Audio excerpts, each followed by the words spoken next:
passez toutes excellemment bien. Personnellement ça va, je suis très heureux de vous faire cette deuxième vidéo. Et dans cette deuxième vidéo nous allons parler de parfums. Les parfums, pourquoi les parfums? Ça peut paraître assez original, mais je me suis dit que déjà franchement en termes de déclencheurs, on pouvait faire des déclencheurs avec les sons de liquide, avec les sons de bouchons, les sons de certaines boîtes de parfums. Et au-delà de ça, c'est un sujet qui est quand même assez lié au monde du luxe, de la mode, de l'habillement. Sauf que cette fois-ci, c'est un habillement olfactif. Et je trouvais ça sympa d'en parler avec vous. Donc encore une fois, la vidéo sera découpée en deux parties. Une première partie où nous parlerons plus de la...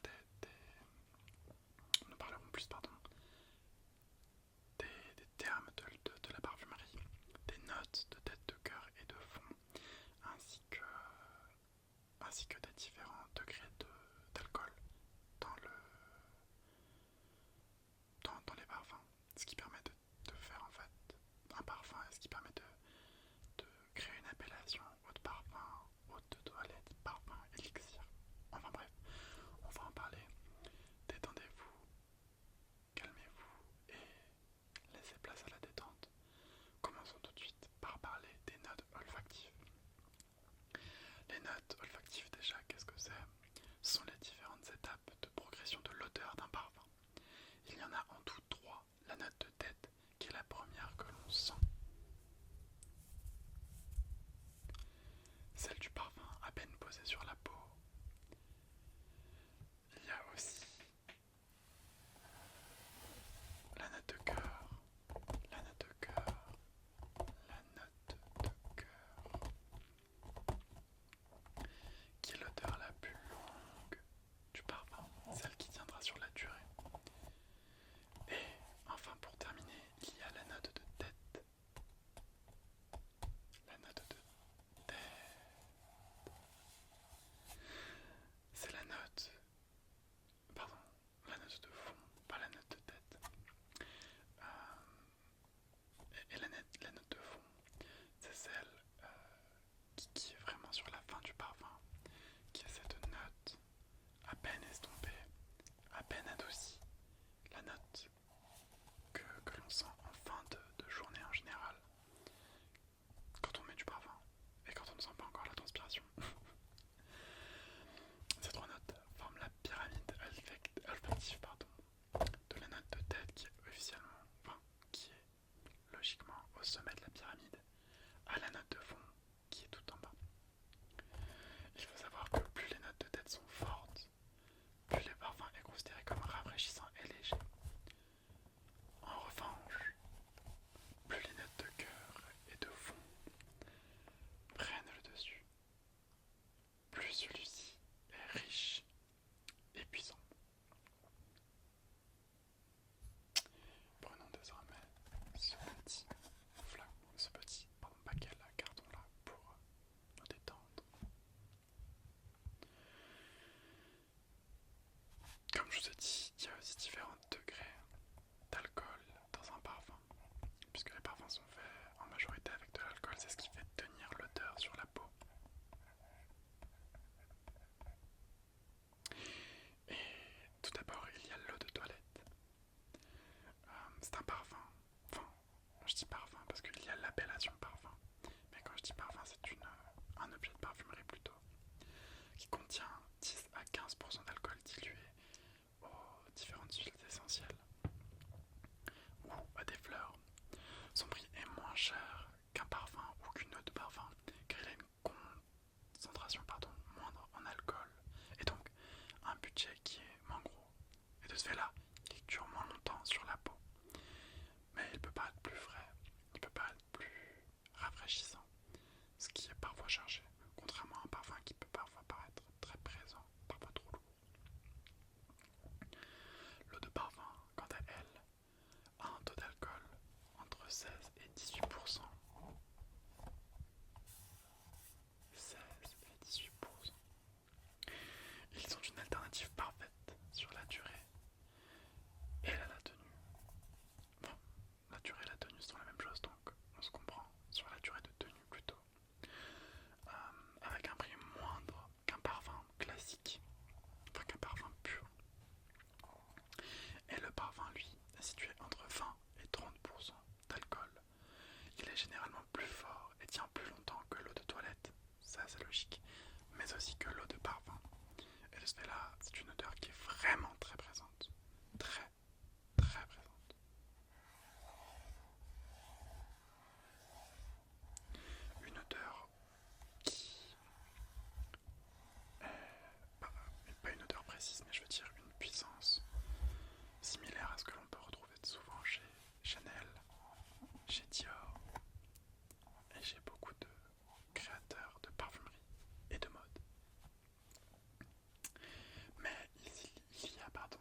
de se faire les différentes appellations, puisque on va majoritairement, en fait on va que avoir de l'eau de toilette et de l'eau de parfum. Et on va commencer par l'eau de toilette pour monter au parfum avec la plus de concentration. On se retrouve de ce fait tout de suite dans la deuxième partie de la vidéo. Donc nous nous retrouvons dans cette seconde partie pour les parfums, les flacons et les différents parfums. Commençons tout d'abord avec des eaux de toilette, puisque c'est la concentration la plus faible. Alors en dessous il y a les eaux de Cologne qui sont rares désormais. Les eaux de Cologne c'est vraiment entre 1 et 8% de concentration d'alcool dans un parfum. Commençons tout de suite avec l'eau de toilette Paris de Yves Saint Laurent. Yves Saint Laurent. Yves Saint Laurent. Et c'est un 75 ml. Nous allons tout de suite découvrir la boîte. Alors une boîte qui est assez vieille et assez poussiéreuse, puisque c'est un parfum qui était à ma maman. Et je pense que ça doit faire plusieurs dizaines d'années qu'elle n'y a pas touché. Hop.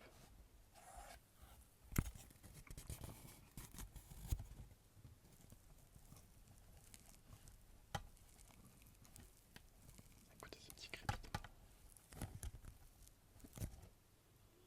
Hop. Et passons au flacon.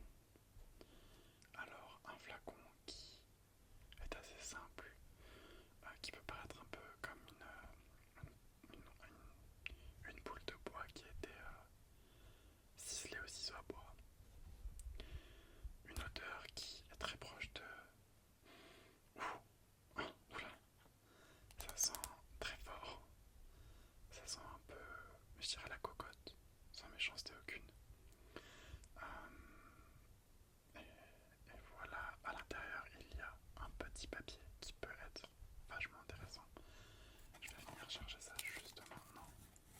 Hop. Ah non, pardon, le petit papier je l'ai mis juste à côté. Alors refermons ça.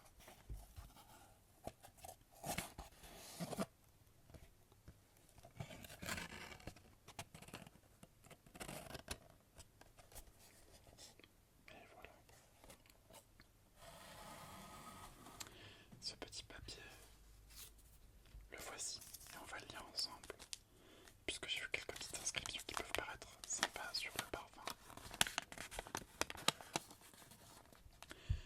Paris, c'est un brasier de rose qui a la chance d'avoir les mimosas, l'iris et cet esprit des feuilles de géranium avec lesquelles les roses s'entendent si bien.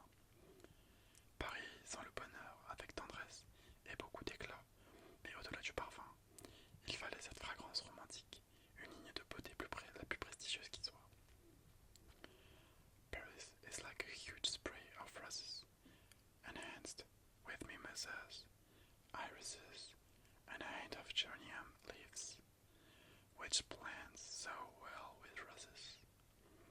Paris epitomizes joy combined with tenderness and sparkle.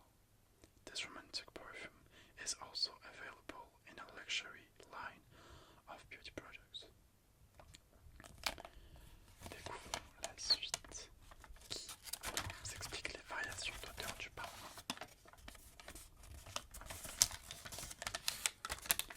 L'eau de parfum privilège des soirées enchanteresses, une harmonie fleurie ambrée en flacons de verre massif taillé de 1000 facettes et coiffé d'un diamant. C'est ce qu'on a. Alors non, c'est pas ça qu'on a, nous, c'est l'eau de parfum, mais le flacon est le même. Donc là on a le diamant. Hop.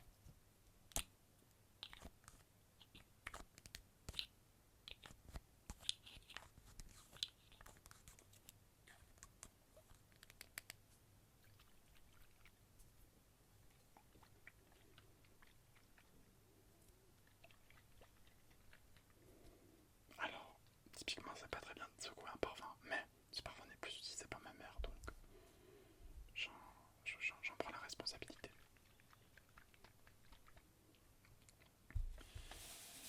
Continuons avec l'eau de toilette.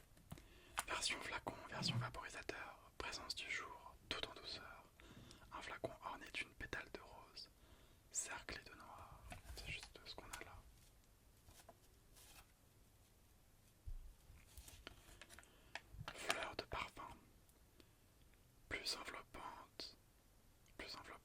plus envoûtante, la fragrance de la fleur de parfum rappelle irrésistiblement celle de Paris, aux harmonies fleuries, boisées et ambrées. Mais le cœur floral est intensifié, le jus plus doré et la concentration enrichie. Ensuite, on est sur d'autres gammes de produits, mais qui dépassent. On a un pain crème parfumé, un savon parfumé et des grains de rose. Ah, on a aussi d'autres petites choses derrière. Un déodorant parfumé, un lait parfumé pour le corps, une crème parfumée pour le corps. Enfin, vous voyez que ce produit a été décliné en plusieurs facettes, en plusieurs produits, mais pour la même odeur, du moins pour la même gamme. De ce fait-là, passons au prochain parfum, qui n'est un parfum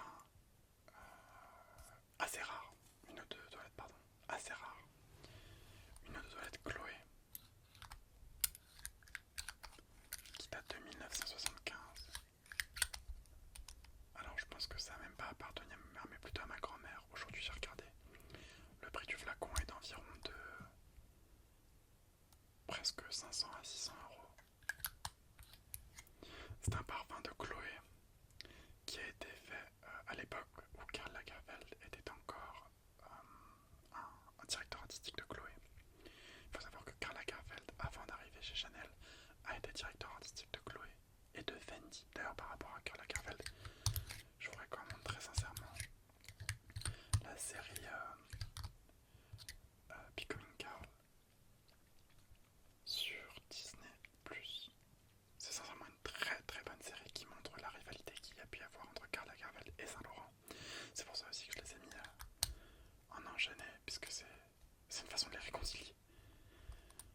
Eux qui sont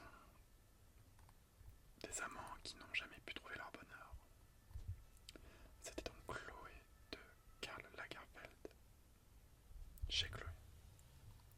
Ensuite, le parfum qui suit est assez spécial puisque la maison qui est associée fait de très très beaux vêtements.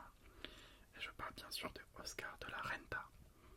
Oscar de la Renta qui fait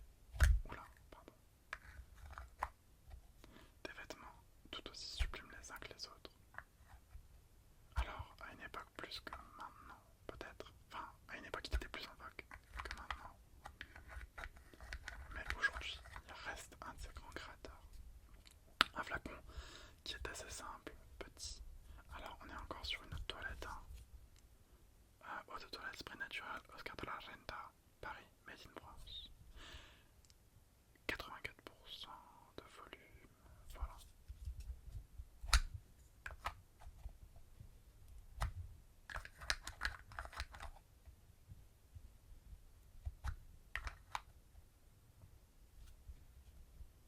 Voilà, donc Oscar de la Renta.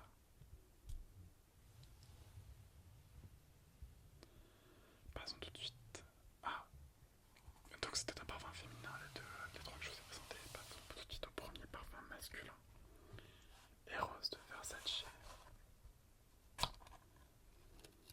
Un parfum qui est plus récent que les précédents, puisque celui-ci date, est encore commercialisé, et date, si je ne dis pas de bêtises, des années 2020.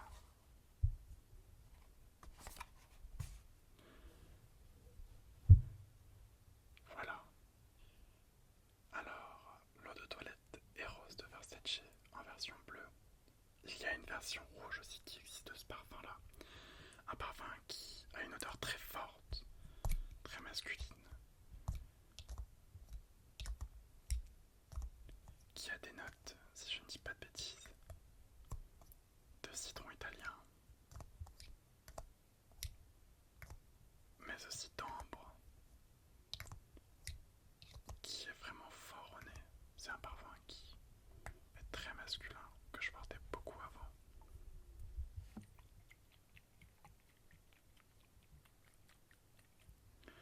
Mais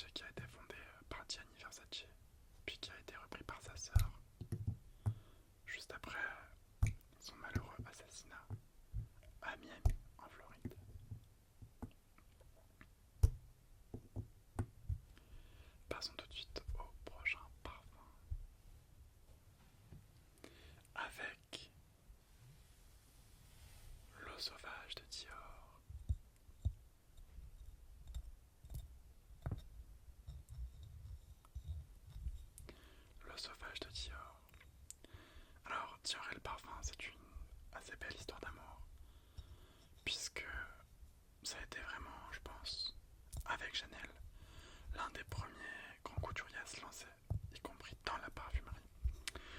À savoir que l'un des premiers parfums de Dior s'appelle Miss Dior. Et ce parfum, à l'origine, était en référence à, j'ai plus son prénom, mais la sœur de Christian Dior, qui a eu un passé très compliqué, qui a dû affronter l'horreur des camps de concentration, qui a eu beaucoup de courage, parce qu'elle a été résistante. Et de ce fait-là, je pense que c'est une anecdote assez importante à raconter sur Christian Dior et son rapport au parfum, qui est très important. C'est pas juste comme les autres maisons qui ont voulu se diversifier. Non, on est vraiment parti sur quelque chose de poussé, avec un bouchon magnétique en plus.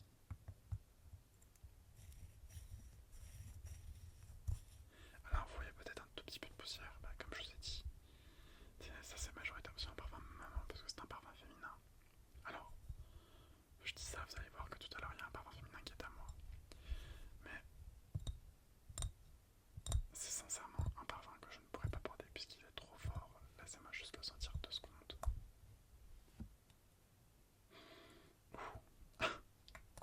Ouais, c'est un parfum qui cocotte comme on dit, qui sent vraiment fort. C'est pas une odeur qui me correspondrait, je pense. Donc c'était l'eau de sauvage de Christian Dior. L'eau sauvage, pardon, de Christian Dior. Alors aujourd'hui il y a Sauvage qui est le parfum masculin avec comme égérie notamment Johnny Depp. Un parfum qui marche, un parfum que j'ai eu, que je n'ai plus, que je ne porte plus, parce que lui aussi pour moi il fait partie de, comme Eros, des parfums très ambrés, très forts. Passons tout de suite à encore un parfum assez vintage, XS de Paco Rabanne.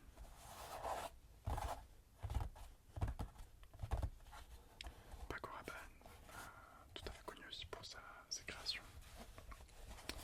XS pour elle. Et j'aime bien le flacon de celui-là puisqu'il est assez moderne, assez futuriste pour l'époque. Voilà. Le voici. Un flacon qui reprend le X de XS.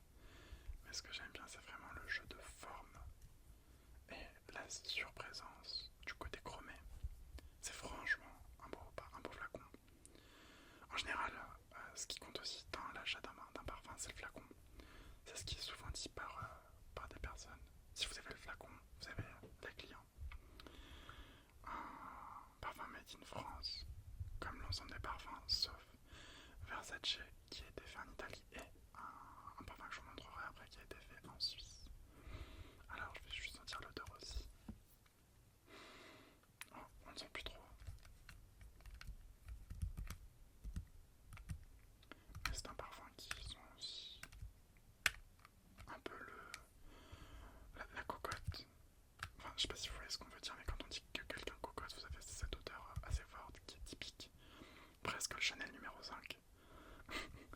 Mais en plus frais, en moins marqué. Et tant mieux parce que personnellement Chanel numéro 5, j'adore, mais c'est un parfum qui est peut-être un peu trop marqué pour moi.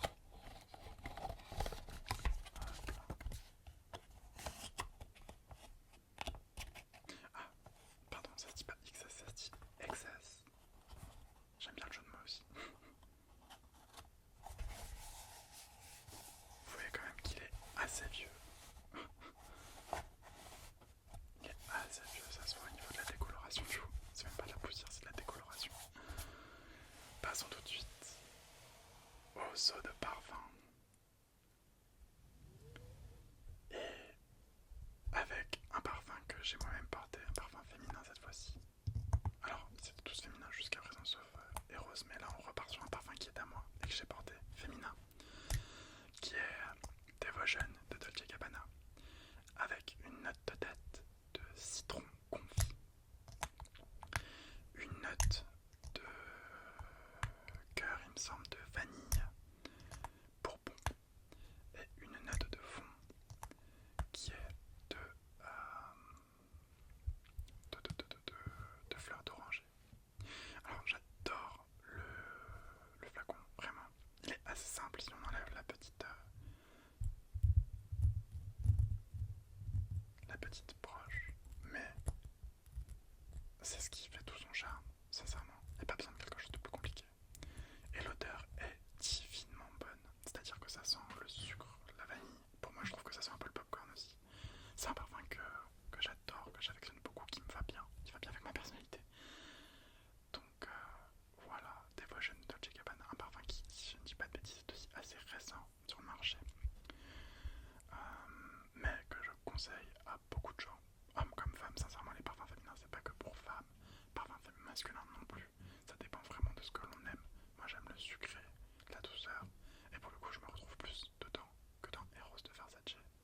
Même si, en vrai de vrai, quand on regarde les packaging, on a vraiment cette idée de un flacon dans le style or et un truc principal et la forme carrée. Passons tout de suite à l'avant-dernier parfum. L'homme de Kenzo. Kenzo homme, eau de parfum, vaporisateur spray. Kenzo, une marque, une maison de couture japonaise. Hop.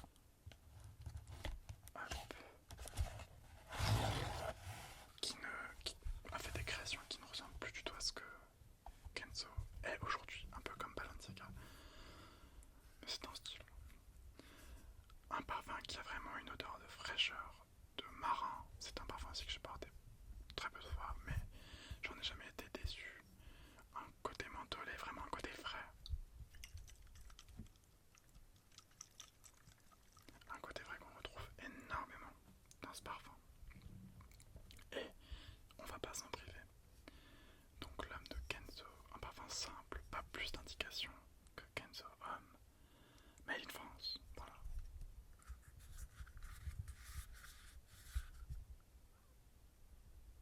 Je vais essayer de faire un petit spray sans faire trop de bruit. Et enfin, le dernier parfum est mon parfum actuel, Tobacco Vanille de Tom Ford. Un parfum masculin, très fort, aux odeurs. Certains m'ont dit que ça avait une odeur de... Alors j'adore le packaging déjà, très mignon. Un packaging vraiment mignon, avec vraiment un flacon qui est simple mais qui est devenu la signature de Tom Ford. Ça reprend un peu le principe d'une colonne grecque ou d'un tampon. Personnellement j'aime beaucoup le design. La boîte est aussi très très mignonne.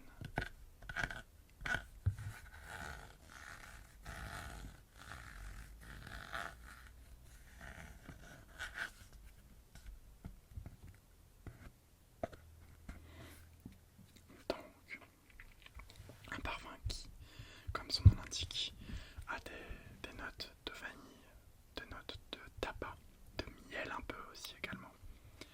Comme je vous ai dit, on m'a souvent dit que je sentais la cerise confite. Ce qui m'a un peu étonné, j'avoue. Mais pourquoi pas. Donc, Tobacco Vanille de Tom Ford, un parfum assez peu commun.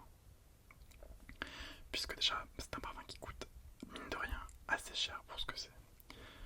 C'est-à-dire que les 30 ml, il me semble que j'en ai eu pour 120 ou 160 euros.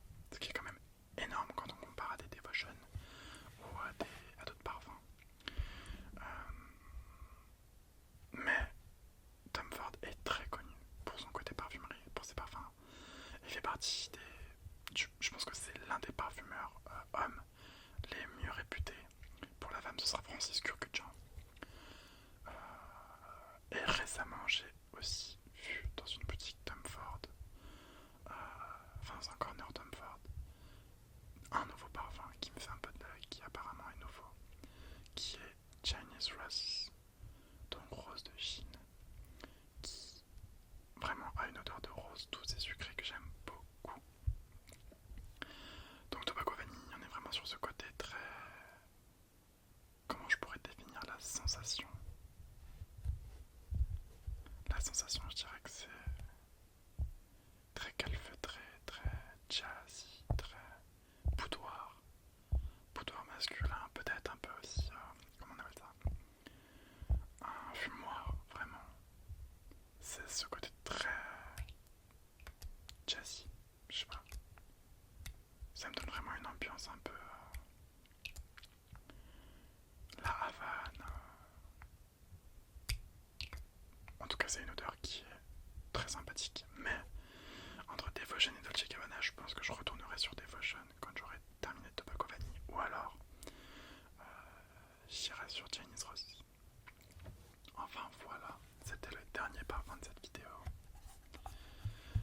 que cette vidéo vous aura plu.